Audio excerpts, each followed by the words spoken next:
In this video, I want to talk a little bit about Newton's first law of motion. And this is a translation from Newton's Principia from Latin into English. So the first law, everybody persists in a state of being at rest. So state of being at rest or moving uniformly straight forward, except insofar as it is compelled to change its state by force impressed.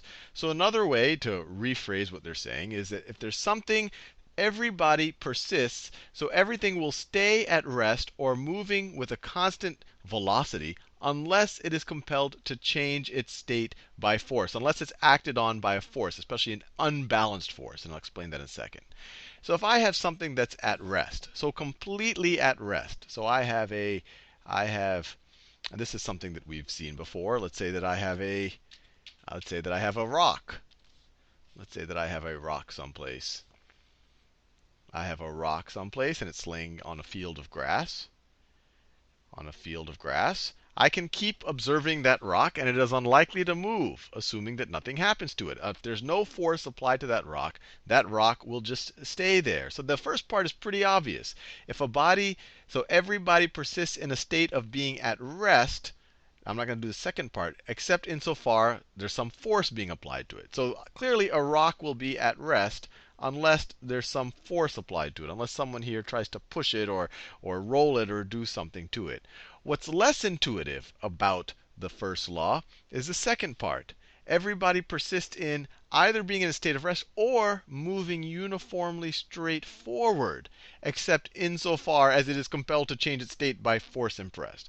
So this Newton's first law, and I think I should do a little aside here, because this right here is Newton. This right here is Newton.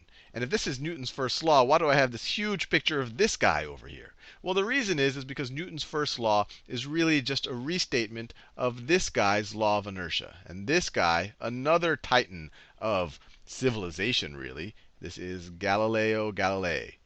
Galileo. And he is the first person to formulate the law of inertia. And Newton just rephrased it a little bit and packaged with his other laws. But he did many, many, many other things. So you really have to give Galileo credit for Newton's first law. And so that's why I made him bigger than here. But I was in the midst of a thought. So we understand if something is at rest, it's going to stay at rest unless there's some force that acts on it. And in some definitions, you'll see unless there's some unbalanced force. And the reason that's why they say unbalanced is because you could have two forces that act on something, and they might balance out. For example, I could push on this side of the rock with a certain amount of force. And if you push on this side of the rock with the exact same amount of force, the rock won't move. And the only way that it would move if there's a lot more force on one side than on the other side. So if you have an unbalanced force. So if you have a ton of, and maybe the rock is a bad analogy. Let's take ice, because ice is easier to move, or ice on ice. So there's ice right here. And then I have another block of ice sitting on top of that ice. So once again, we're familiar with the idea if there's no force acting on it, that ice won't move. But what happens if I'm pushing on the ice with a certain amount of force on that side, and you're pushing on the ice on that side with the same amount of force? The ice will still not move. So this right here, this would be a balanced force.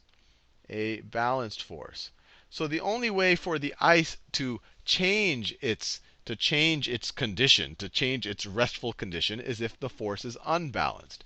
So if we add a little bit of force on this side, so it more than compensates the force pushing it this way, then you're going to see the ice block start to move, start to really accelerate in that direction. But I think this part is obvious. Something that's at rest will stay at rest unless it's being acted on by an unbalanced force. What's less obvious is the idea that something moving uniformly straight forward, which is another way of saying something having a constant velocity. Constant velocity. What he's saying is that something that has a constant velocity will continue to have that constant velocity indefinitely unless it is acted on by an unbalanced force. And that's less intuitive because everything in our human experience, even if I were to push this block of ice, eventually it'll stop. It won't just keep going forever. Even assuming that this ice field is infinitely long, that ice will eventually stop. Or if I throw a tennis ball, that tennis ball will eventually stop. Even if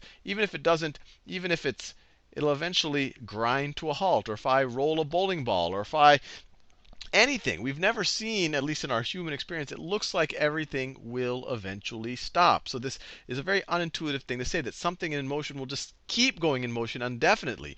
Everything in human intuition says if you want something to keep going in motion, you have to keep putting more force, keep putting more energy into it for it to keep going. Your car won't go forever unless the engine keeps burning fuel and to drive and consuming energy. So what are they talking about? Well, in all of these examples, and I think this is actually a pretty brilliant insight for all of these fellows, is that all of these things would have gone on forever. The ball would keep going forever. This ice block would be going on forever, except for the fact that there are unbalanced forces acting on them to stop them. So in the case of ice, even though ice on ice doesn't have a lot of friction, there is some friction between these two. And so you have, in this situation, the force of friction is going to be acting against the direction of the movement of the ice. And friction really comes from at an atomic level. So if you have the actual water molecules in a lattice structure in the ice cube, and then here are the water molecules in a lattice structure on the actual kind of sea of ice that it's traveling on, they do kind of bump and grind into each other. Although they're both smooth, there are imperfections here. They bump and grind. They generate a little bit of heat, and they'll essentially be working against the movement. So there's a force of friction that's being applied to here, and that's why it's stopping. Not only a force of friction, you also have some air resistance. The ice block is going to be bumping into all sorts of air particles. It might not be noticeable at first, but it's definitely going to keep it from going on forever. Same thing with the ball being tossed to the air. Obviously, at some point, it hits the ground because of gravity, so that's one force acting on it. But even once it hits the ground, it doesn't keep rolling forever, once again, because of the friction. Because of the frictions, especially if there's grass here, the grass is going to stop it from going. And even while it's in the air, it's going to slow down. It's not going to have a constant velocity because you have all of these air particles that are going to bump into it, and exert force to slow it down. So what was really brilliant about these guys is that they could imagine a reality where you didn't have gravity, where you did not have air slowing things down, and they could imagine that in that reality something would just keep persisting in its motion. And the reason why Galileo, frankly, was probably good at thinking about that is that he studied the orbits of planets. And he could, or at least he's probably theorized that, hey, maybe there's no air out there, and that maybe that's why these planets can just keep going round and round in orbit, and I should say their speed, because their direction is changing, but their speed never slows down because there's nothing in the space to actually slow down those planets. So anyway, hopefully you found that as fascinating as I do, because on some level it's super duper obvious, but on a whole other level it's completely not obvious, especially this moving uniformly straight forward. And just to make the point clear, if gravity disappeared and you had no air and you throw a ball, that ball literally would keep going in that direction forever unless some other unbalanced force acted to stop it. And another way to think about it, and this is an example that you might see in everyday life, is if I'm in an airplane that's going at a completely constant velocity, and there's absolutely no turbulence in the airplane.